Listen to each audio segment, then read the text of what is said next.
Welcome to the EUphoria Podcast. This is episode 9. That's right. We're available on Spotify, YouTube, Apple Podcasts, Soundcloud, really anywhere you get your podcasts. Obviously, some people last week noted that we were missing on a few platforms. Our producer, Depa and Florian, they're on top of that. They're making it happen. Our guest today is Grabbz, coach of G2 Esports, legendary punching bag for his pro players, and of course, the draft god himself. We're going to be talking about the big news, MSI getting moved. How does it affect G2, current LEC champion hopefuls? How does it affect everyone else? What's it going to look like? And also, drafting. How do you draft? How do you set up? Is it as simple as scaling always wins? We're going to answer those questions and more.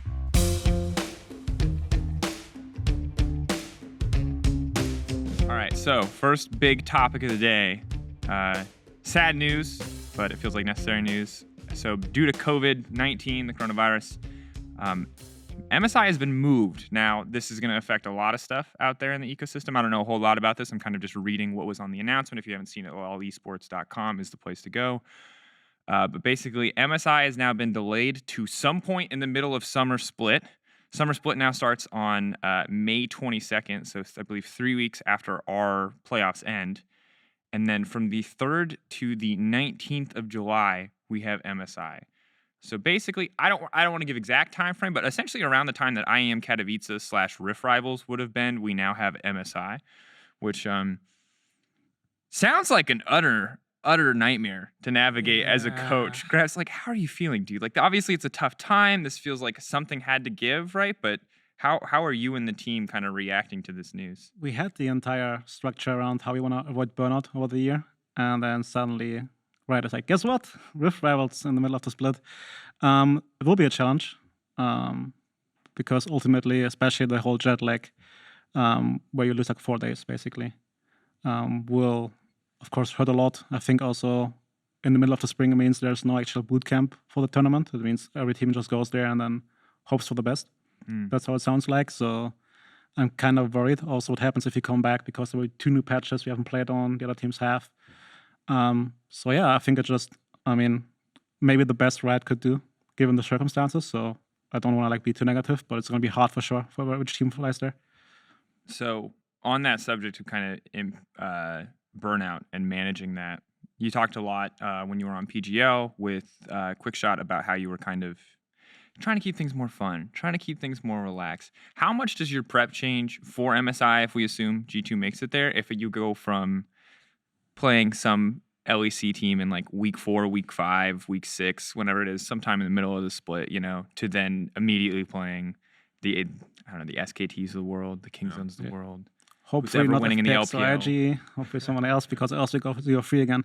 No, I think what hurts the most is the preparation time, because you learn so much during boot camps. I specifically remember the time within Korea before last year's MSI where we played against the Korean meta. We learned about how they approach Drakes, and we actually could improve our game from that.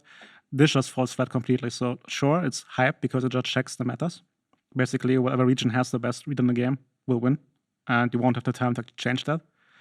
So that's kind of hype, but at the same time, it will not improve the team that goes there, which for me was always the selling point. Like, sure, MSI is a great tournament, and as a competitor, you want to win it. But as a coach, just having the learn effect is really important, which you won't have there. So that's a bit rough. And it won't change our schedule or our structure for spring at all, because again, we said after having 2 years of experience, besides Mickey, every player on this team went twice in a row, at least semifinals, Worlds. Caps went MSI Worlds Finals, MSI Worlds Finals. So we're just very aware about how we want to avoid burnout. That also means in some games, if the scrim wasn't clean, we just don't review. After scrims, we play Magic together. Before Fnatic, we played Magic until 3 a.m. We were like, who do you play tomorrow? Fnatic. Okay, we should go to sleep. So we're just avoiding basically the stress. And then we say towards summer, we can actually amp the cadence of scrimming. That's also why, it's kind of weird because we're kind of like Schrodinger's G2, where like every fan and also casters hold us to like a very high standard, but also say we're trolling at the same time. Mm-hmm. Like we, depending on what they want to say, we either try hard and really hard and we're like the go-to team compared to like Liquid, for example, where we did a lot, or we're just not taking it seriously. So it's kind of weird. Yeah, but just take spring for us is we want to win, of course. Like these players can't go into a game saying they don't want to win. That doesn't work. But we're not willing to like actually put in the extra time in spring because we know how hard summer will be. And I think MSI doesn't change that much because, I mean, if you have MSI before or after or in the middle, doesn't matter because the time frame is the same. So only not having MSI at all would have had an impact in that regard. But yeah, we're just gonna try harder in summer and actually play more games, be more thoughtful about it. Speaking specifically kind of about how broadcast or how people in general talk about G2, let me just say on behalf of the entire broadcast team, your team is a goddamn nightmare to talk about. Because you're yeah, we're not taking it seriously, we're having fun, but you're also the best or second best team in our league. I would say best now that you've beaten Fnatic, but some people, 2-0, so I mean, best of 5. Come on, we won the last best of 5 to play against them. Yeah, it's fine. That's what I'm saying. I'm saying obviously playoffs will decide everything, but you're also as you said, having fun, playing Magic until 3 a.m, not super try-harding. Obviously, always trying to win. You guys aren't going to take it not seriously. You are, I think, respectful competitors to an extent. If you don't pick Garen. Yeah, if you don't pick the Garens or the Kha'Zix of the world, right? Like the look you gave me. I don't mind taking that W. Again, I mean, the comp was functioning without the Garen, but yeah, we didn't get there. Actually, sorry to jump in. No but I think this is important because a certain player, Doublelift, got a lot of flack for not being motivated. And I want to say, motivation is a really hard topic. And esports is young, and there are players in the NBA, NFL, and football who actually struggle with it because it's really hard to go from playing at Worlds against the best to coming back playing best of ones against X team.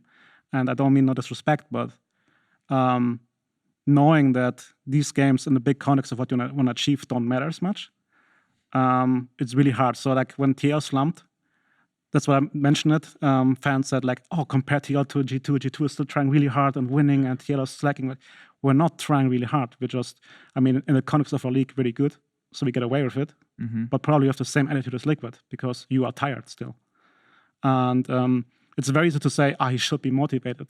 It's so easy. It's not.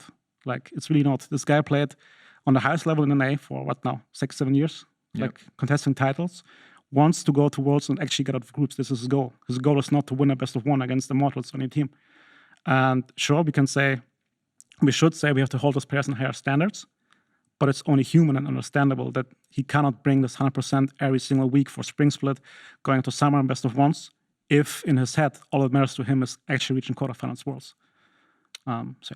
Yeah, I think that's always kind of a difficult discussion, and we always end up in this position where priorities for a player and for a league are going to be very different, right? Because at the end of the day, whether this is right or not, the thing that really matters the most to pro players, as far as I can tell, and I don't think this is a very hard read to make, is Worlds, right? Winning Worlds and doing well in Worlds is the thing that matters most. Because chances are, if you've won an LEC title, you can win another LEC title.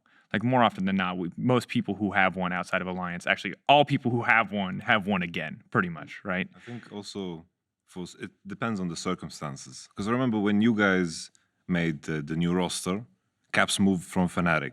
That was a lot of pressure. Mickey came from the Down Sapphire, that was Misfits. And there was Perks switching to AD carry. There was a lot of stakes, right? In your first split that you played, there was a lot to prove. And I remember Spring Split, you guys had a level up until the point where Mickey's injury was in the way and you subbed in Promiscu, and that made things harder. I think it's the same for C9, right? Zen came from TSM.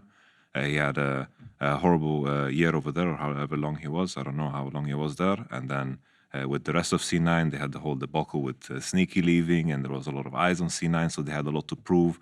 They have a reason to fight. And I think now Doublelift coming back, I think on that context, I could imagine for him, at least in the case of C9 being a competitor, I think that is something that could maybe excite him. But I agree with your sentiment for sure. I started to think about what would G2 look like in a world where there was no Fnatic. I think you guys would look even worse during the regular split because there was nothing to really wake up for. Yeah. I think that's important to highlight as well. And in the context of the whole schedule change, I think for any team that goes to MSI, it's probably way, way worse. But for any team that doesn't go, I think just having 3-week break between the splits is amazing. That's if you're a team that, for example, let's say you lose in quarters, all of a sudden there's this big chunk of time where it's hard to decide what you really want to do because like you can either keep practicing or you can take a break and then practice again. There is no good way of maneuvering it if you are not in a position where you're playing like every tournament. And now if you go to quarters, for example, with all these rookie teams, Misfits and so forth, Mad Lions, I think this is super beneficial for them because they can actually continue their growth, take a relatively reasonable break and then continue on. And then whenever MSI happens, that's another break to kind of reset and build towards playoffs when you guys are in a position where you have to prepare for MSI and so forth. I also think what's going to be really interesting is for the teams that don't go, is that we say MSI is in the middle of the split somewhere, right? Yeah, we don't know exactly what so week. I'm not assuming it's going to be in the first 3 weeks, let's say, because that wouldn't be in the middle, it would be in the beginning. That means that these teams actually have a reasonable time frame going into playoffs, so like running towards playoffs to say, okay, we have now 4 weeks time because of MSI to actually learn again how we want to play the game, reset from being, let's say, a team can be 0-8 or something, and then, I mean, maybe that's a bit too rough, right? But technically say, like, let's say that 2-6 and say, okay, this is how the 8 games went. We are now 4 weeks time, like a boot camp again. And I think that can be very exciting for the teams, but that's also going to hurt the team that goes to MSI. Yeah. Because it's going to be a different patch, and sure, something translates no matter what. But as I said, there's no boot camp, so you don't really learn that much. I mean, you can scrim against them in between games, but it's not as effective as having a boot camp. So just gonna level the playing field, and that's the one thing I'm worried about, is that it will just give a disadvantage to the team that goes. So you're kind of getting punished for winning the split now. That's how it feels, at least, from watching the schedule and how it plays out. But ultimately, it's just what it is, right? We have to deal with the circumstances. We might not win the split. Fnatic looks good. And the other teams, I if I'm honest, I don't see right now how they would win a best of 5 against us. I'm not saying they can't take games of us, especially Mad Lions. I mean, either they play like gods or they don't know how to function. So it's gonna be interesting how they play. But yeah, I just think for now the team that goes has some things to think about, a lot to like not avoid being bad after. Yeah, I think it's really difficult because the thing about, and once again, don't know 100% that this is in like exactly where Rift Rivals was. It's just in a similar time frame. I know specifically because it says it starts on July 3rd, and every time I've gone to Rift Rivals, it's been around the 4th of July time. But like Rift Rivals was a difficult tournament for players, I think safe to say. It was nice because it felt relatively low stakes, I think. So players a lot of times got to chill and they got to have fun. You know, like when I ran into you and your boys at the last NA Rift Rivals, like, yeah, it wasn't the most ideal circumstances. And to be fair, LCS made specific kind of consolations around understanding the fact that 3 of their teams didn't get to scrim their normal scrim partners. Yeah. And they kept it on the same patch. Despite the fact that patch X whatever was out, they kept it on the previous patch for an extra week so that these guys could stay on it. So I hope we see some of the same stuff. But the thing that scares me is it's not a tournament that can be taken lightly. And it's not a tournament where you talk about pressure on your players, you talk about motivation. It seems like because of where it's at, motivation is going to be difficult because you go 1 week from doing this, like the regular season, summer split, which you said your guys might take more seriously. And like, we'll see if that's true maybe for Fnatic if they end up in that boat. But then to immediately have to go from regular season, it's about improving, it's about getting a playoff spot and looking towards Worlds, to immediate MSI. Yeah. Have to win. You're representing Europe. Entire pride of your league is on your shoulders. It's just like it's such an incredibly stark contrast, and I'm worried about the toll it will take. Obviously, like it's one of those things where at a certain point you just have to be like, it is what it is. Yeah. You find a way to deal with it. But kind of rounding back to the discussion about the priority on the regular season, I think this is going to be one of the things that's really interesting. Is that like, from my perspective as a caster, as a broadcaster, like I always want people to really value LEC, right? Because this is the shit that I'm proud of, right? This is the shit we work on every week. This is where you guys make all your crazy content for most of the year, where like we make our crazy content, we have a good time, where I think like all of our really cool rivalries are. But it's just so hard when the same teams win all the time in every domestic league, right? Like we have, let's say, 2 top teams right now, 2 truly top teams in EU and Fnatic that I think are like international contenders. Like maybe OG could do well as well. Who knows? Maybe Misfits or Mad Lions if they're playing those perfect games that you talked about. But I think it's always hard to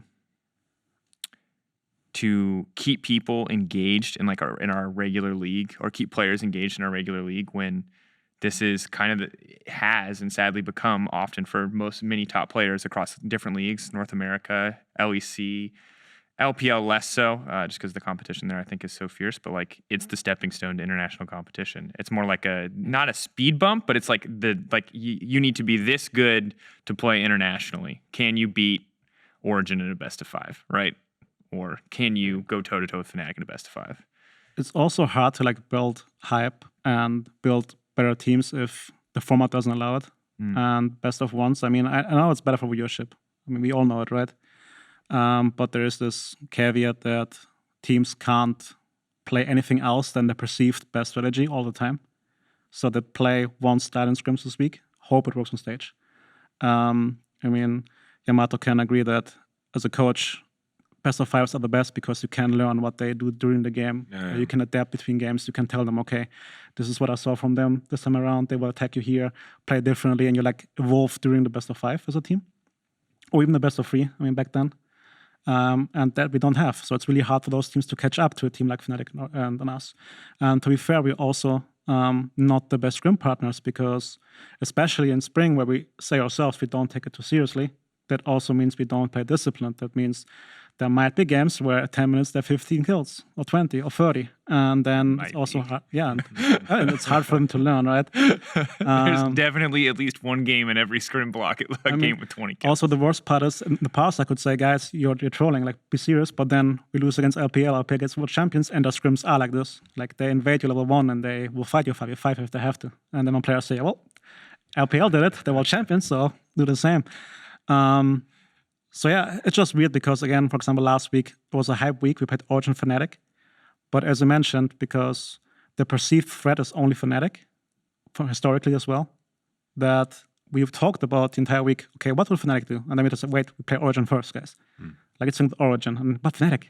And that's what players actually want to play as well for, right? Motivation comes back in because that's your big rival and we know they're really good, and if we don't play our best we can lose, and that would actually hurt the ego because we think they're really good. If we lose against a different opponent, it's not that important because we know as a fact, and as arrogant as it sounds, I think you also need to be arrogant as a good team, by the way. We would not lose a best of 5 against them. Against Fnatic we would be like, okay, they can actually beat us. But then again, if teams don't have the chance on stage to actually try out a bit and say, okay, we tank a game and then we have 2 more, potentially, it's hard for them to catch up as well. I'm hoping, like, the ideal world that I see us in the future is that they just adopt, like, for example, like the football model. Basically, like, one long season, no spring split, and then it gives a lot of room. Maybe there's a competition on the side. Maybe there's a best of 5 tournament going on, like the Europa Cup or whatever. And you have mixed competition where you get to test things more. And I think, because it just feels like we're moving towards a direction where spring is going to become more and more obsolete. And I think we can slot in an MSI. We're proving it this year that you can slot it in the middle of a split. And I think we're going to eventually move to a time where there's just one long season, like in traditional sports. So I'm curious, like, don't want to, like, it's tough because, like, obviously I'm like Mr. Riot employee on the desk and I don't want to like make any promises because I have literally nothing to do with format. But I am curious, like, why do you? Because when franchising came around, or long-term partnerships rather, it felt like to me like a good, clear sign that people could take risks. And I think we've seen that in rookie talent. People are a lot more willing to like bring up rookie talent and experiment with rookie talent. I think that's cool.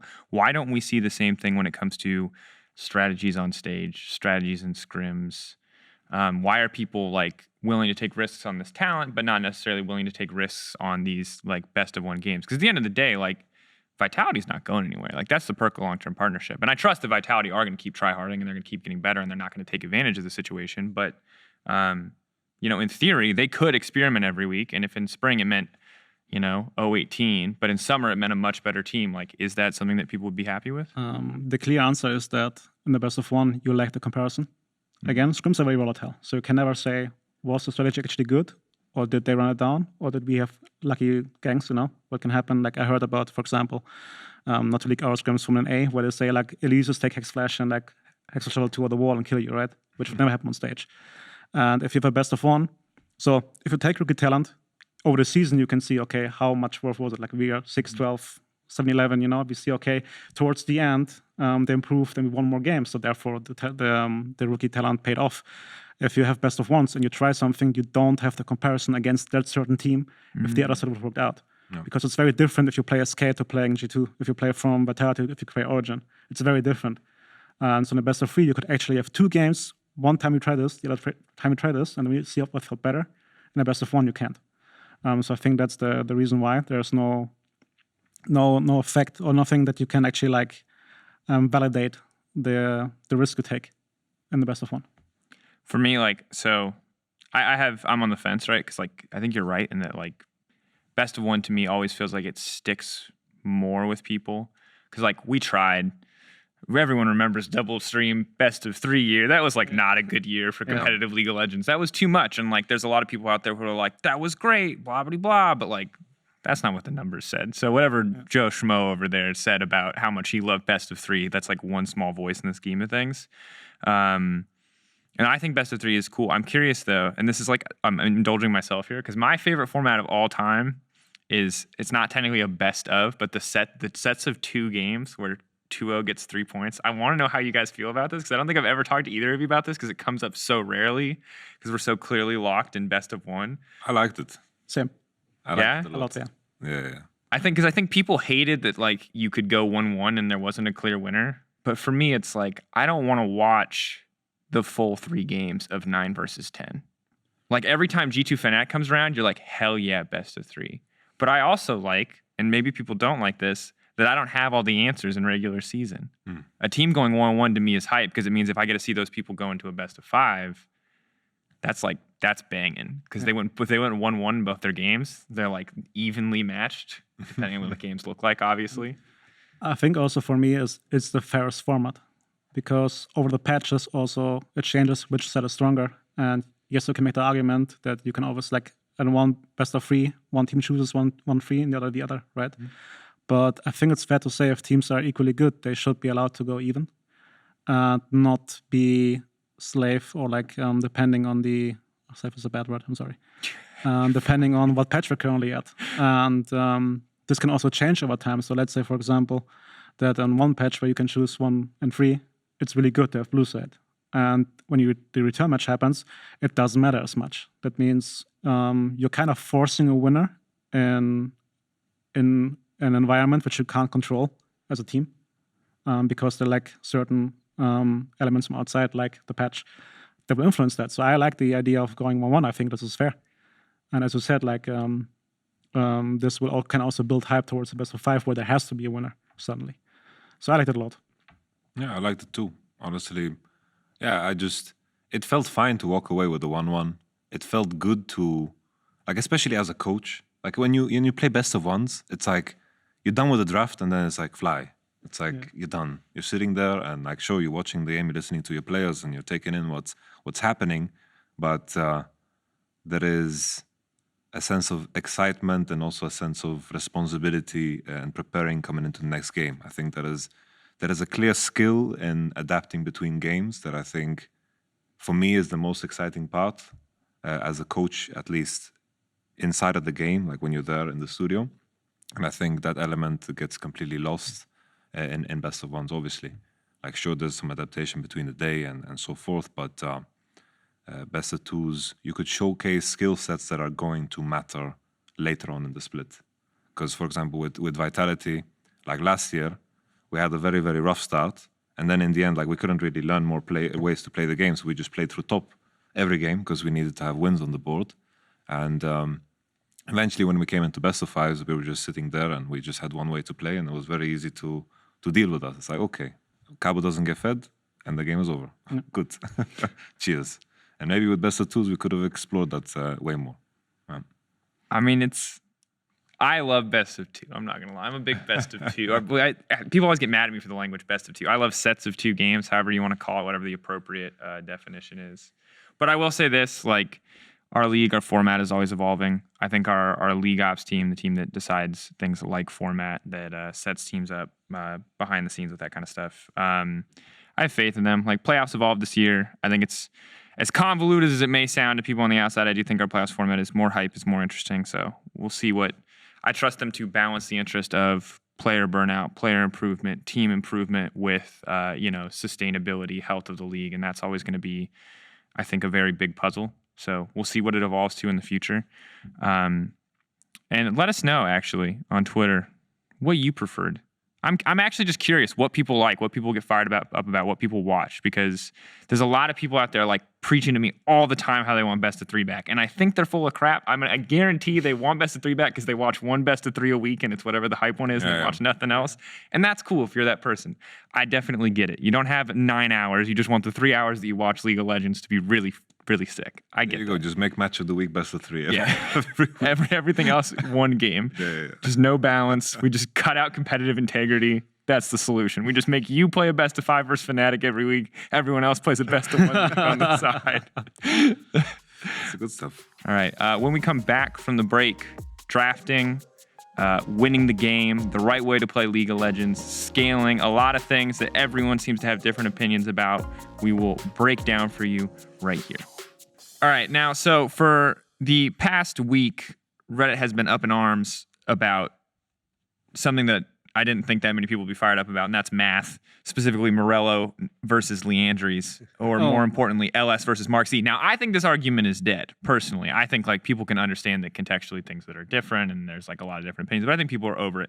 But I don't think what people need more of is MarkZ versus LS. So in a rapid fire question round, I'm going to ask you who wins in a 1v1 at a number of things between MarkZ and LS. Yes, we're making clickbait. Okay. Live with it, boys. This is how it's going to go. So let's start. 1v1 in League of Legends, LS versus MarkZ. Who wins? LS.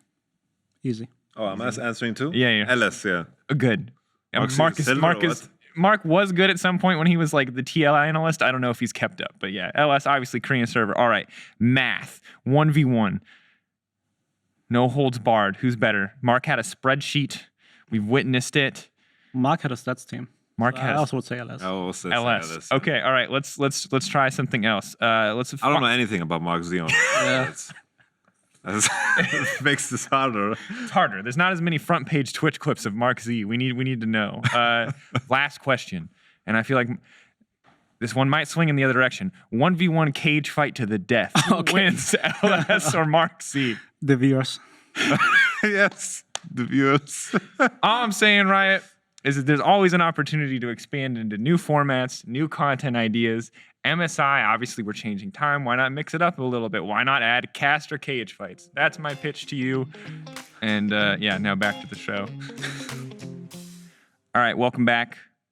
This is the part of the show where Grabbz gets to talk to us a lot about his specific philosophy, I think, on League of Legends, on drafting, on how champions scale, all the clickbaity topics that people want. And just to get us kicked off, I would love to know, like, when it comes to drafting, because it's obviously a very nuanced thing. There's a lot of variables to take into account, and there's a lot of different opinions. I would love to know, like, your philosophy. Is there, like, a Grabbz draft strategy 101 that you can, like, pitch to us without leaking all of your strat? First of all, I think player skill should be able to be expressed during draft.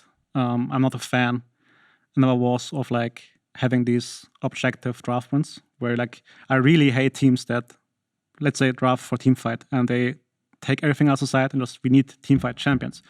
Because first of all, it's very easy to read. Secondly, it's one-dimensional, of course. So for example, what we do in G2 is basically, I prepare mostly the first 3 picks. And I say, these are the core champs we have. They do certain things. And then, because also what gets lost a lot during discussions is that, of course, there are lane matchups. But every champ interacts with every champion. So I have way more trust that Perks looks at their 4 champs and can tell me this one champ, regardless of lane, works well against those 4 and can work independently of the other 3 champs we have. So I give him the freedom.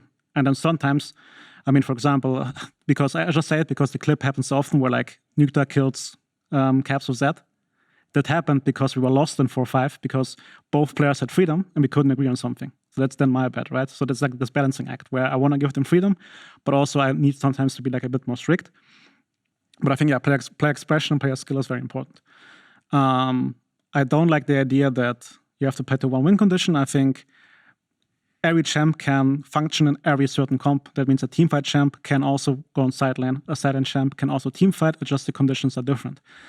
That's also why, for example, let's say you have 4 teamfight champs. If you pick an Akali, she can do both. She can give you another win condition by winning lane and going side. You can suddenly play to that, but she can also find a flank. And I think since Korea dominated the league for so long, many analysts are still of the idea that scaling is really of team fighting. And all this comp team fights against this, and this will clearly win because the numbers are better, but they need to ask questions. How does the fight start? Is it front to back? Do the teams actually clash in front of each other? Can somebody flank? For example, against also how other teams play, because I can talk about this now. SKT, we knew for a fact they are very good at doing Drake, but they do the same thing over and over. Khan would always move to Drake because they want to Drake. That means it removes a decision-making for us in the game about our comp, how we want to approach it, because we know our comp can't face check. Therefore, we go sides. Wonder gets the lead on side lane. Because they do 4 Drakes, Wonder suddenly has 2-level lead and 50 CS more. Blind pick Camille. Yeah, for example. I mean, so yeah, it's just really hard. Because again, I think there's no objective way of measuring drafts, because ultimately if you win, the draft was good. If you lose, the draft was bad. In our case, sometimes if we win, my draft was still bad. But that's just the general thing, right? But yeah, I'm just not a big fan of having this one-dimensional style where you go into the game and say, okay, guys, our win condition is team fighting, so we only team fight. Because I think against a good team, there's no way you win.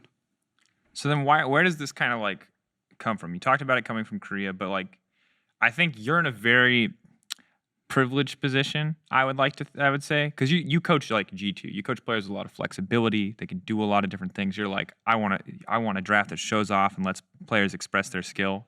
All 5 of your players are pretty damn good. Like you're in a good position there. That's a lot of flexibility. But I'm wondering, like, how do you feel about teams, let's say, that aren't necessarily world contender, lower down in the standing? How do you feel about those kind of teams drafting a composition that you said, hey, maybe it does just win via team fighting. It is just, I don't know, scaling picks. They're not going deeper. They're not asking those deeper questions. How do you feel about teams like that doing drafts like that? I mean, then we go back to the whole best of one, where these teams can't afford to actually experiment on stage. Like, I can see why they do it, right? And it's not like I hate them for it or I criticize them for it. I just think if you have aspirations to be good, you can't afford to fall into this pattern, I think. So if teams in the middle of the table want to do it, all part of them, because you can also bridge learning time by giving the players the same thing over and over again. And that in the meantime, you can work on other stuff, right? I mean, for example, as you said yourself, like you guys are comfortable playing through cover shot. Yeah. On stage, you can do it. You know instantly, they know how to recognize the win conditions. Of course, against better teams who will see that, it's hard. Yeah. But if you always have the same environment, you can also see learning effects of other stuff. Yeah. I think, sorry, go ahead. So if you vary too much, of course, then you can never know what's good. So I'm not saying that is bad entirely. It's just more about, again, if you want to like actually win internationally, that's why, I'm flaming Origin a lot because I know they can be really good. Like player-wise, they have a good coach, good coaching staff. So like, I'm kind of targeting them because I want to see more of them in that regard. But they play the same style every time, and that's why I also don't think they can beat us in a best of 5. And that's just the overall sentiment we have. Whereas Fnatic, they can always throw us a curveball. They can also adapt in-game. And that's why it's so hard against them. That's also why it's so hard against us. Because if we... I'm talking too long, I know, but... you're fine. This is for example, what I want to know. Stuff like, let's say, 2018 at Worlds, we were like the split push team. And Wonder and Perks, or Wonder and Caps, are always really good on side lane. And the discussion always goes, how do you play side lane? So look the matchup Wonder against enemy top laner. Does he win? Yes or no? If he wins, very easy. He pushes in, moves to get a flank. They have to give a pressure. We get what we want. He doesn't win. Then we look at the game. Does our jungle top win? Aatrox deletes. Suddenly it's a different dimension than only Aatrox into a certain champion. Because now the AP damage isn't there. The other top laner probably hasn't built around that. Then you can say, no, we don't win 2v2 because they have the same thing. Then you talk about the next step. Do we actually win mid-top together? Because we sometimes consciously put Perks and Wonder in the same lane and push together because the AP AD, they have more levels than the other team has, and we try to force something there. Same goes for team fighting, right? How do you approach it? So again, it's just really, really hard. And if you're a good team, you can recognize the stuff in the game. And that's, I think, of course, my players are really good, as you said, right? It's not like I do much there and tell them, this is how you win the game. They know because they're good enough. But that's also something I think gets lost if you focus on that one win condition you want to play around. Because that's how I would define like drafting. Because usually like Like if I draft, it has to, like it starts from the early game. You have to have like a point of pressure. Like you described, like let's say, okay, we're going to play through top. We have Jace top, we have Jace Elise, we play through top, we pressure there. I think if you can create an environment at any point in the game where you win a situation with even numbers, basically, as you mentioned, 2v2 top, for example, if you are creating space, you have prio, that always gives you an avenue to how to play the game. I think teamfight compositions, when you have teamfight composition versus teamfight composition, they clash, so they fight around the same space and they contest the same space.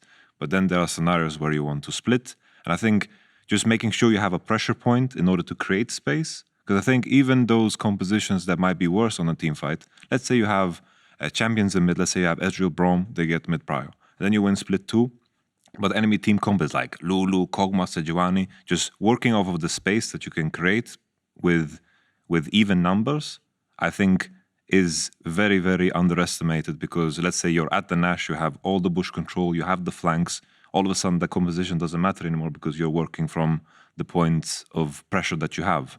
And I think this is very, very often forgotten. You can't just full draft scaling, because I think at almost any point of the game you need to have kind of a basis of what you want to play through in order to create space. Also, one thing in the same regard is I think we can start talking about positioning and vision as an extra champion. Yeah. In a way that, I mean, if both teams are teamfight comps, the one who has the face check will always lose. Always. Yeah. The one that has no vision will always lose. So, for example, sometimes I hear criticism about certain comps, they have no engage, how they want to force fights. Well, you're first on the objective, you make them come into you. That's your engage. They have to come to you. If that takes 5 drakes, then that's what it takes, right? But yeah, I just wanted to bring that it's not only the champs that interact, it's about, as I said, the pressure you have in the game, the vision you have in the game. Again, positioning, for example, I mean, we talked about this beforehand, the Fnatic drafting game 1, we played against them with the Vega GP. Yeah. Of course, we know we can't walk into them. So depending on the game state, if they are the Drake, we're not going to face check. We know, okay, we trade the Drake away, we go top side, because then they have to retake at some point, they come into us, and then suddenly Vega Cage is not that useful anymore. The barrels are not useful anymore because they have to come into us, we can hit them. Yeah. And that's, again, recognizing your win condition in the game. And of course, the better your players are, the easier it gets, because they talk about this constantly. So again, it's not a coaching thing, it's about just player skill. And I'm very lucky to have the 5 best players in the world, probably, in Europe. But yeah, there are so many things that go into the game and how to play out.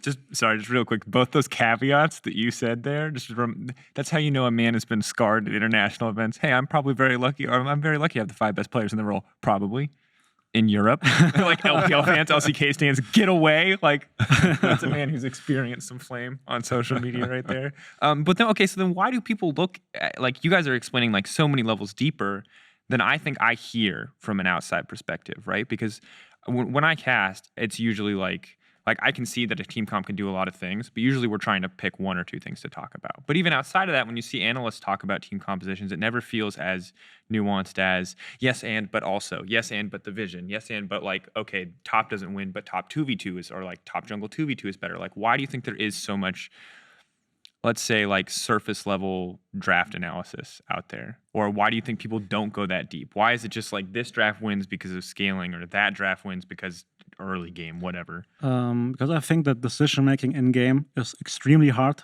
and you can't judge. So all the things I'm saying right now depend on the players recognizing what they have to do in the game. So as we discussed before, and if you give as a coach them a draft where it's very clear what they have to do, they don't have to make decisions. The draft makes decisions for them. It's easy to play. It's easy to break down.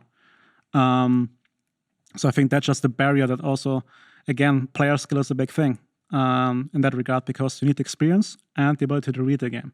As an example, Wonder is a player, I think it was World's Bootcamp. He plays against Nuguri one matchup, gets 0-6 in like 10 minutes. Afterwards says, the matchup is good, I just played well 2 differently, I played this differently, boom, boom, boom, we played again, he goes 5-0. That just means that he can take all the experience he has in the game and apply to certain situations. That is in regard to matchups and also how the game is played. That means a player like Wonder will always be faster at recognizing what he has to do than a player that plays at a bottom-tier team. And so I think it's unfair also to then hold those teams to that standards, because, again, we're talking about a very high level here. We're not talking about anything you can just learn by playing the game a bit. Like you actually have to put hours and hours and hours, think about the game, and be also intelligent enough. And that dominance is flame, but being able to translate knowledge in different states is hard. And it's a skill that you always need in life. Not everybody has that. So I think players that have that are naturally more gifted, or this is talent. It's a expression of talent. And therefore, the better teams have those players, and they can play towards those win conditions.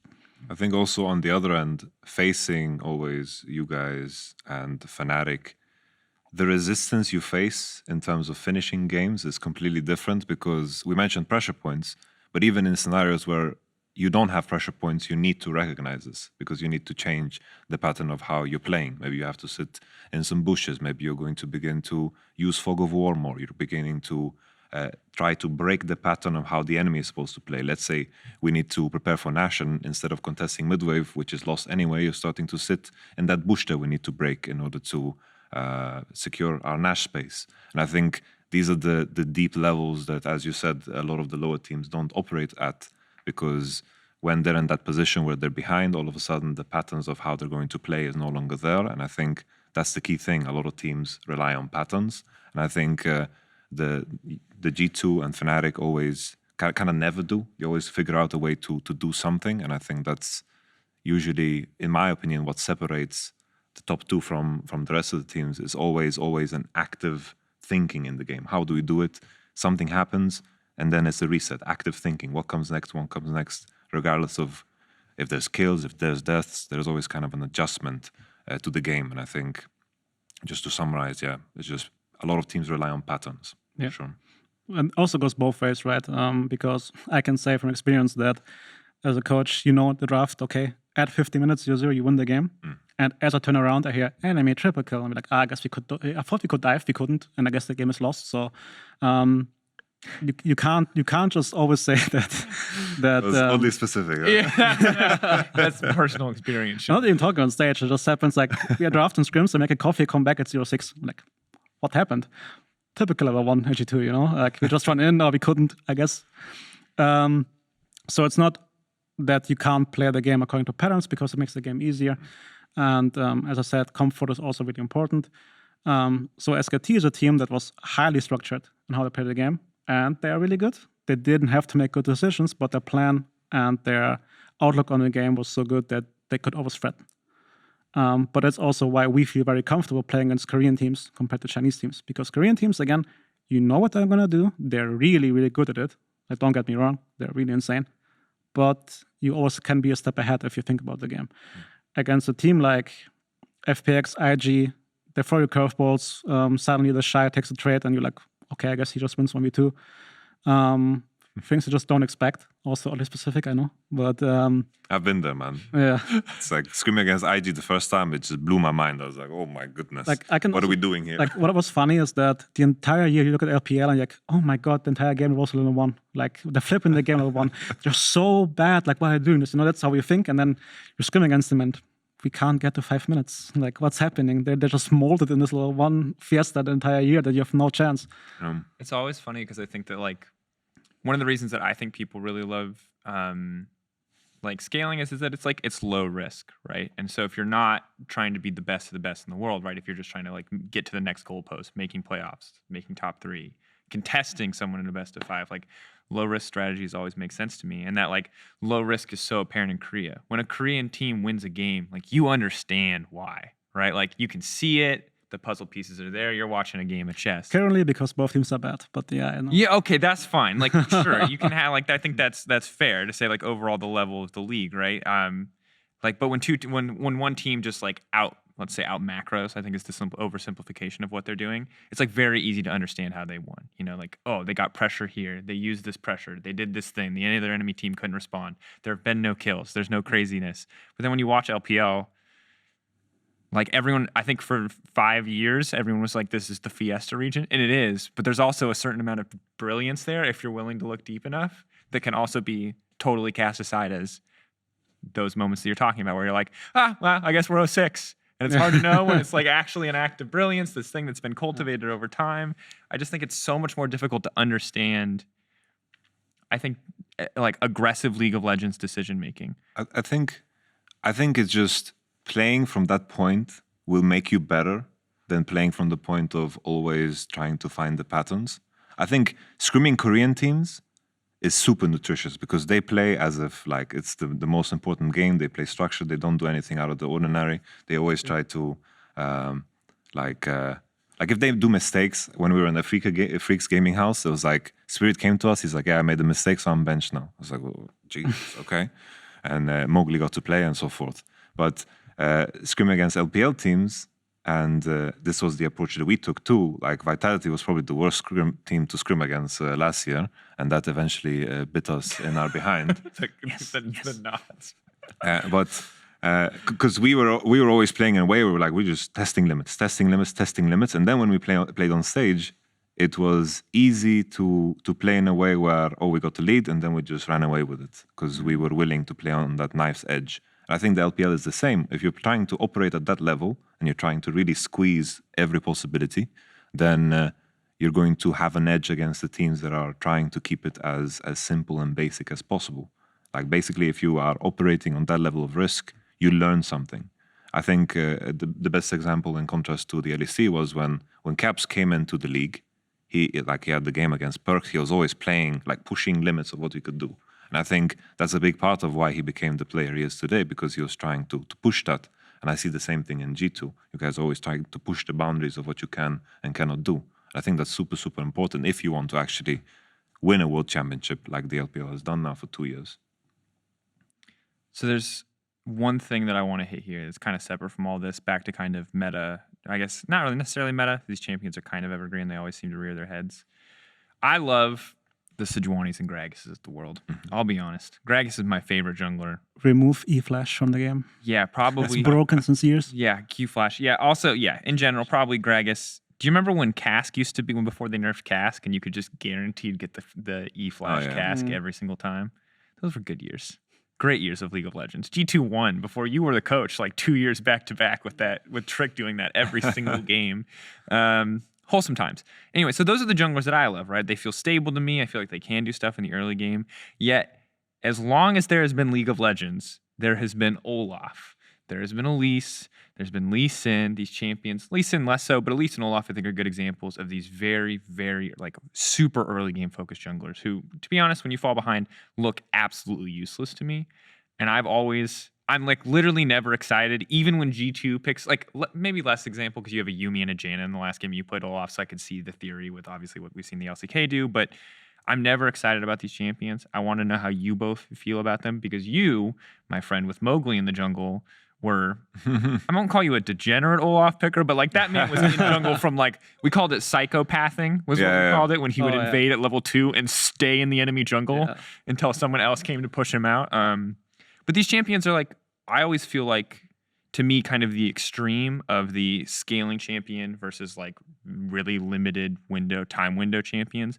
And I wanted to know how both of you felt about them, thought about even that perception. Like, am I wrong to think these champions are like win early game or be useless? I think the key thing to do before we jump into the conversation about junglers, I think for me it's important to define scaling, because I think in a lot of cases people just think it's like, oh, Kassadin does a lot of damage, so he scales good. But I think it's always in contrast of what else is going on.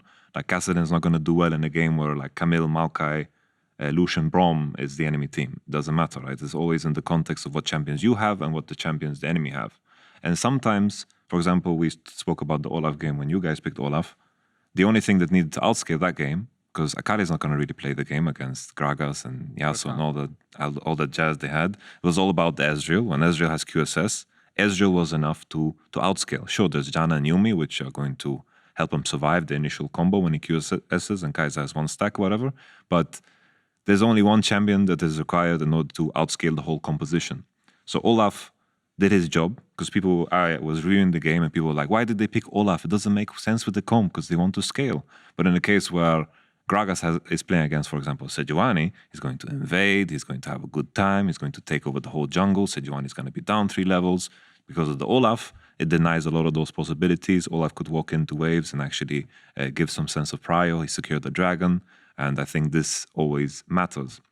I think these jungle picks can bridge the gap between but to that point in order to reach the point of a champion where they're going to take over the game. I think another good example is when you guys first faced Griffin.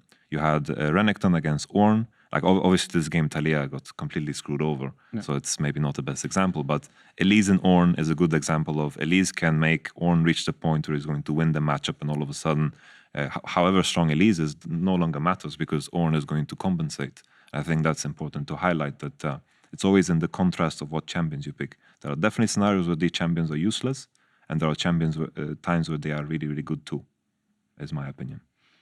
I also just think, again, it comes to, I mean, you correctly said scaling is always relative to the enemy team comp. Yeah. And scaling is, again, not only regarding to team fights, especially not only regarding front-to-back team fights, because I think this is always the context it's used.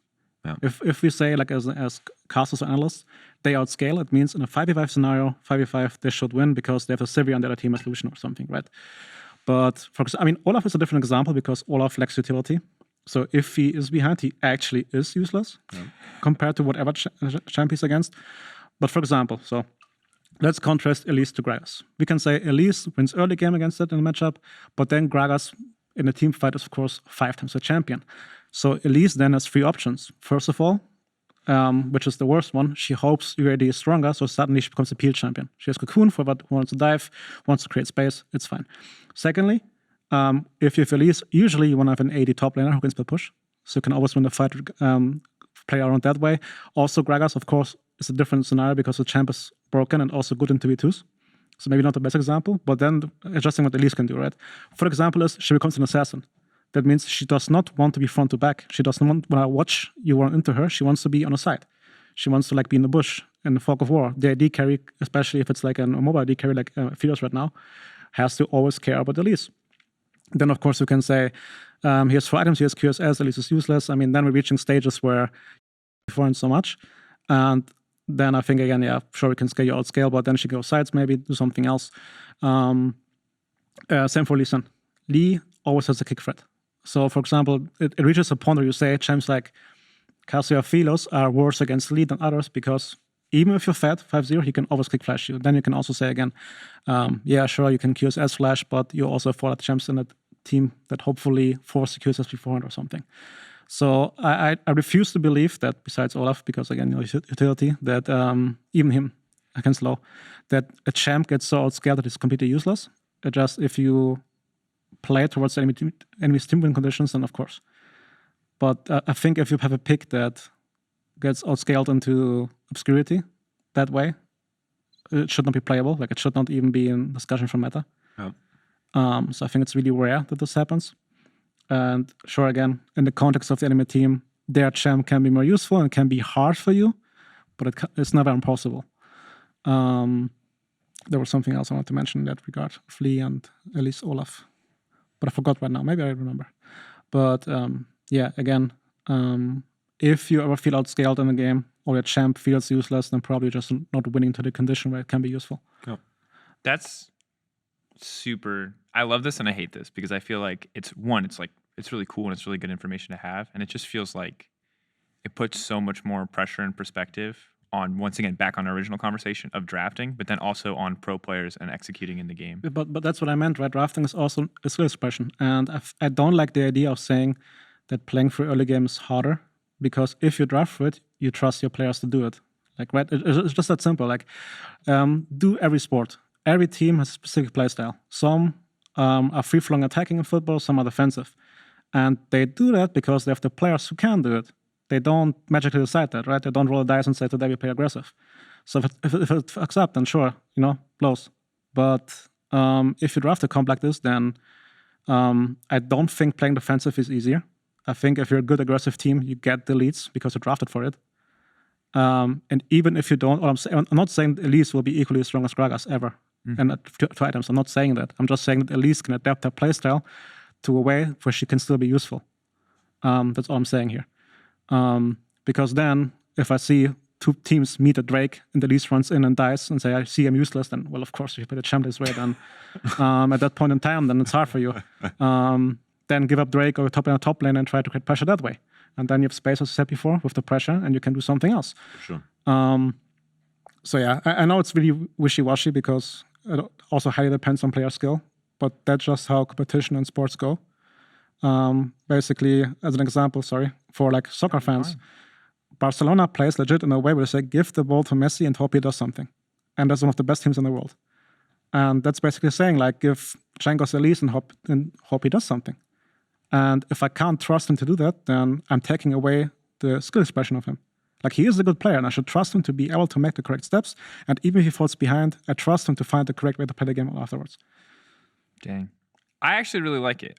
You say it's wishy-washy, but to me it feels like it opens up so much more room for interpretation, which I really love. Because I think the thing that I hate in League of Legends and why I kind of didn't really enjoy specifically like 2016, 2017 when I first entered casting, when Korea was still king, was because everyone made the game out to be subjective. It was, you play this way, this is the right way, this is the correct way at all times to play the game, you pick these champions, this is how it works. Now, obviously, there was some room for interpretation. There was some innovation. We had like the Misfortune Zyra thing, coming out. But for the most part, it felt like you played the game a specific way. Oh. There were highlight moments, but for the most part, everyone wanted to do generally the same thing. And I like that what you're saying here, and like what you're agreeing with, I like that there's a lot more consideration into, yeah, you know what? Like, sure, we go 60 minutes, Graggz is obviously going to be a better champion. That doesn't mean that, like, one, you're going to execute it flawlessly, and two, it doesn't mean that I can't find that sick cocoon on an 80 carry and win a team fight on Elise. Like, I like that. I think that's good to hear. I think the key thing, like, if I like to pull the contrast with chess, because I feel like LCK tried to play League as chess, but the biggest difference between chess and League, I think, is that in League there's just too many variables to play at that level of precision. Usually in competitive chess, the first 20 moves most of the time are predetermined, but then there's this occasional player that sways from the kind of play that everyone's used to, and usually those are the players that are like the most exciting to watch because they put the enemy in a position where they are like treading waters they haven't been in before. It forces like active thinking, and I think the same contrast can be drawn to League. I think there's just too many variables to expect that players play with perfect precision, because even like the best teams, like in your case, you guys went last year, there was a lot of games that looked pretty cocktail. There were moves, like even in the SKT series, there were times where, like, I remember Wunda dying on side with Camille, and I think like you guys TP'd there and both died, and I was like, holy moly. But that's like, it's hard to expect a team to operate at perfect precision when you are trying to operate at that level. And then I wanted to add, I think a good thing to add is, you mentioned Graggz. And what makes Graggz so OP, I think, is also a good point to mention, is he has almost no weakness in the game, I feel. Like, he had this weakness where getting to level 3 was very difficult, but now he has so many options. His Predator gank is very OP. E-Flash is very OP. He can 2v2, he can teamfight, he can contest mid-prio. He's just so well-rounded, and that's what makes him OP. While Sejuani was OP at the time where top laners were like Camille, Renekton, Kled, and so forth, because she always had like a point of pressure, and now you see less of that. So Graggz is just OP, because that's a good way of thinking about draft. The well-rounded champions are usually the ones that are most successful. Looking at you, Xerxes. Graggz king.